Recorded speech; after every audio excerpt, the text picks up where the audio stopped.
तो हम किसी को भी जो है वो डिप्लोमेटिक रिप्लाई है।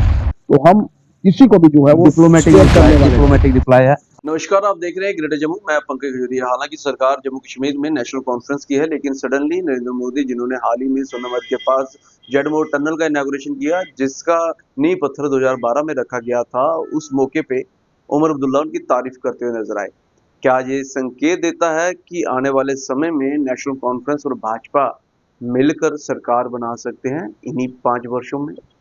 क्या सरकार में भाजपा और एनसी आ रहे हैं कि नहीं आ रहे? अच्छा, उन्होंने स्टेटहुड पे बात रखी पहली बार पब्लिकली, जहां प्रधानमंत्री और चीफ मिनिस्टर आमने सामने थे, लेकिन अभी भी प्रेफरेंस जो है कश्मीर को दिखती नजर आ रही, जबकि वोट बैंक मेजर शेयर जो 26% आप गिना रहे हैं, कठुआ से लेकर जम्मू, रियासी और राजौरी तक, यहाँ पे कम दिखता है। ये हृदय परिवर्तन महज केवल एनसी का और उमर अब्दुल्ला का है, जब भाजपा की तरफ से भी हृदय परिवर्तन हो रखा है? और जब वो कहा गया कि स्टेटहुड एप्रोप्रिएट टाइम पे मिलेगी, तो वो जो पैरामीटर है, डेफिनेशन है एप्रोप्रिएट टाइम की, वो क्या है? कब कौन डिसाइड करेगा, अपने आप में एक बड़ा सवाल है। इन्हीं सारी चीजों पे बातचीत करने के लिए भारतीय जनता पार्टी के प्रदेश अध्यक्ष सत शर्मा से एक खास बातचीत की। क्या कुछ कहते हैं इन सारे मसलों मसाइल को लेके कि आने वाले समय में एनसी भाजपा की सरकार हो सकती है? स्टेटहुड का एप्रोप्रिएट टाइम क्या है, कौन डिसाइड करेगा? क्योंकि रविंद्र रैना की बात करें, जो पूर्व प्रधान अध्यक्ष रह चुके हैं भारतीय जनता पार्टी जम्मू कश्मीर के, उनके मुताबिक तो ये था कि पहले जो गवर्नर थे वो किसी दूसरी पार्टी को प्रेफर करते थे।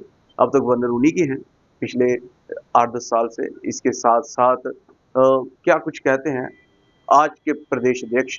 हृदय परिवर्तन क्या भाजपा की तरफ से भी हुआ है एनसी के प्रति? आइए सुने। सबका साथ, सबका विकास, सबका विश्वास और सबका प्रयास लेकर अगर कोई नेता चल रहा है तो पूरे विश्व में एक ही नेता है, वो देश के प्रधानमंत्री हैं हमारे नरेंद्र भाई मोदी जी। पूरे विश्व भर में उनका सम्मान है। तो ऐसे समय में हमारे मुख्यमंत्री जी द्वारा उनका सम्मान करना ये कोई बड़ा विषय नहीं है। ऐसा इंसान जिसका सम्मान पूरा विश्व करता है, जहां भी जिस देश में जाते हैं उनका सर्वोच्च नागरिक सम्मान उनको मिलता है।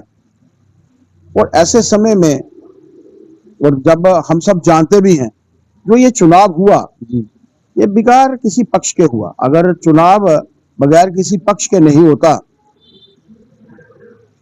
तो 26% मत लेकर भारतीय जनता पार्टी विपक्ष में नहीं होती। 23% मत लेकर नेशनल कॉन्फ्रेंस जो है आज सत्ता में है, उनका मुख्यमंत्री है, उनके मंत्री हैं, हम लोग विपक्ष में हैं। आप सोचिए कि किस तरीके से चुनाव यहां पर संपन्न हुए और बगैर किसी अनटूवर्ड इंसिडेंट के। नहीं, ये तो उमर अब्दुल्ला भी कह रहे थे। तो मैं वही कह रहे हैं ना, ये सूरज निकल रहा है ईस्ट से, तो मैं भी कहूंगा, इसको मुसलमान भी कहेगा, इसको सिख भी कहेगा, इसको ईसाई भी कहेगा, पारसी भी कहेगा, बौद्ध भी कहेगा, जैन भी कहेगा, क्योंकि ये ईस्ट में ही निकलता है, इसको हम जुठला नहीं सकते। वैसे ही नरेंद्र भाई मोदी जी की जो छवि है उसको कोई जुठला नहीं सकता।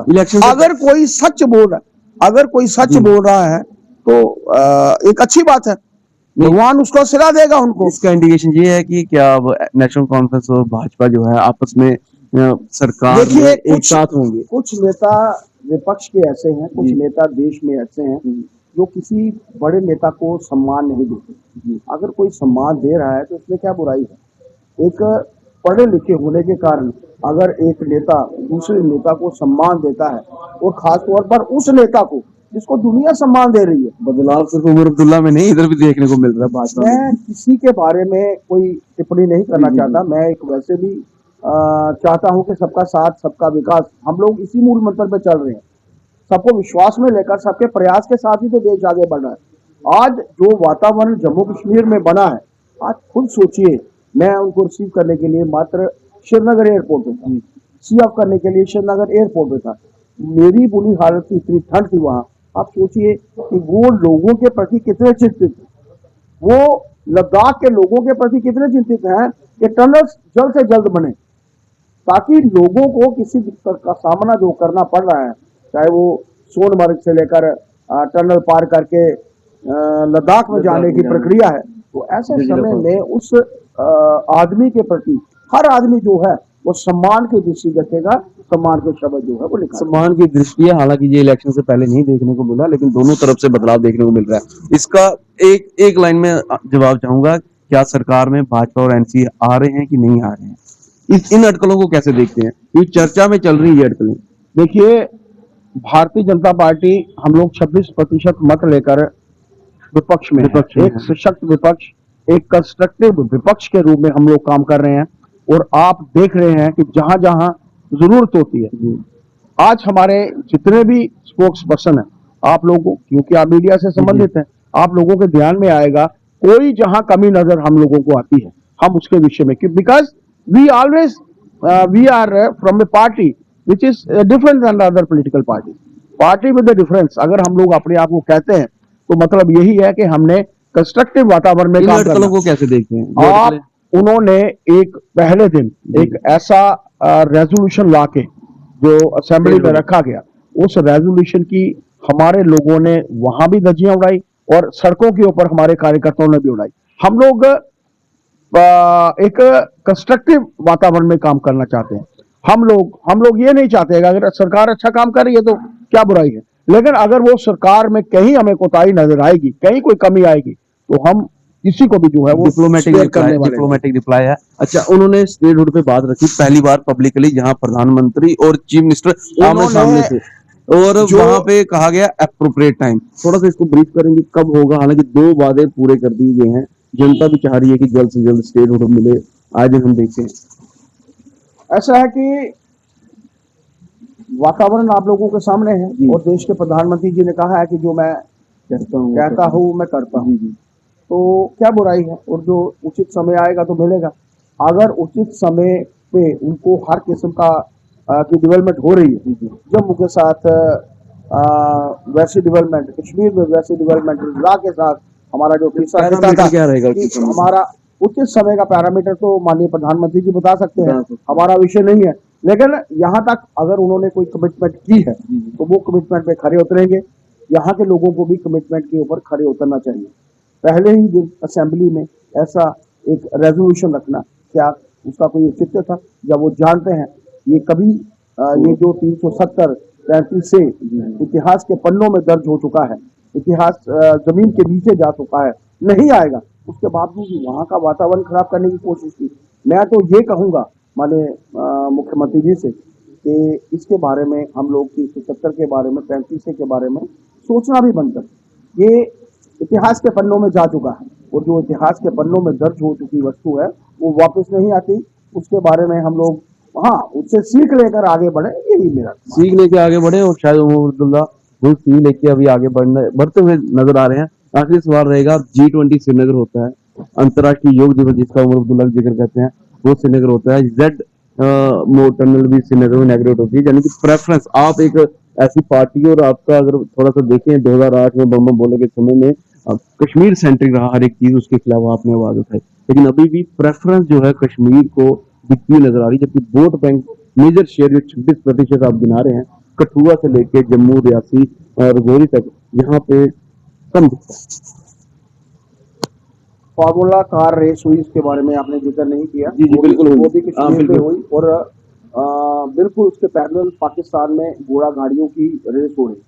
आप सोचिए कि जब कंपैरिजन कश्मीर में उस फार्मूला कार का और पाकिस्तान में घोड़ा गाड़ियों की रेस का कंपैरिजन किया जाएगा पूरे विश्व पटल पर, तो क्या लोगों को पता नहीं चलेगा कि कश्मीर में क्या हो रहा है? आप सोचिए, G20 वहाँ होता है तो जम्मू कश्मीर का हिस्सा है, वहाँ होना बेहतर, वहाँ लेकिन पर यहाँ होता पे है। पीछे रखा जाता है। आज कोई पीछे नहीं। एम्स हम लोगों को 2 मिले थे, अब कश्मीर वाले कह रहे हैं कि आनंद शर्मा कहेंगे हमने अब बम बम बोले की तरह स्ट्राइक की तो फिर ऐसा है मिला। कि देश में उस वक्त आप जानते हैं किसकी सरकार जी थी, जी, और उस समय में जब हम लोग भी सत्ता में थे, यहाँ भी मिला, वहाँ भी मिला, यहाँ पर शुरू हो चुका है। जी, क्या इसके बारे में कश्मीर वाले बात नहीं करेंगे?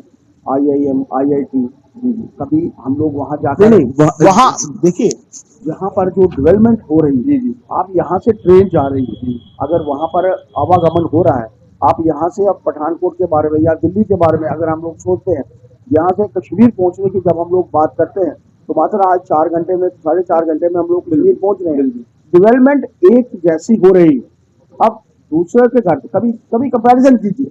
मैं तो आपको कहूंगा पंकज जी, कभी कंपैरिजन कीजिए, यहाँ की आपके घर की बिजली जब बंद होगी तो आपको सामने वाले घर की बिजली जलती हुई नजर आएगी। जब आपकी जल रही होती है तो उसकी बंद आपको नजर नहीं आती। कारण क्या है? कारण क्या है कि हम लोग सुख में रहने के आदी, और दोनों खित्तों को एक जैसा बर्ताव हो रहा है। कभी आप आंकड़ों की दृष्टि से देखिए, आपकी बात से कभी सहमत हूं। आप आंकड़ों की दृष्टि से देखिए, हम लोग तो योगा, हमारी तो संस्कृति बिल्कुल है। बिल्कुल बिल्कुल। जम्मू खित्ते की तो संस्कृति है ये योगा।